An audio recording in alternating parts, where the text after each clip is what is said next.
How to check Snapchat private stories. Hello everyone, welcome to this channel. I'm here to help you out today. So without any delay, let's get started. So first of all, launch the Snapchat application on your device and make sure you're logged into your account.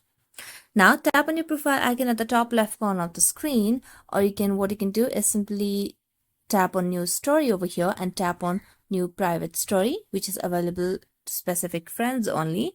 So I'm going to select on a particular over here and then tap on save. So let's tap on it. So I'm going to just go back and launch the camera and simply click a random picture. So now as you click a random picture, tap on send to and select on the new story option, and then tap on new private story, and you can simply select a particular person over here. So as you select on a particular person, only that specific person will be able to watch your Snapchat stories. But if you want to see this private Snapchat story of other people, what you simply need to do is DM them or write them a message that, hey, if you can send me your private story. That's the only option. We do not have any other option or feature available to watch other people's private stories. So that's it. Thank you so much for watching this video. See you next time.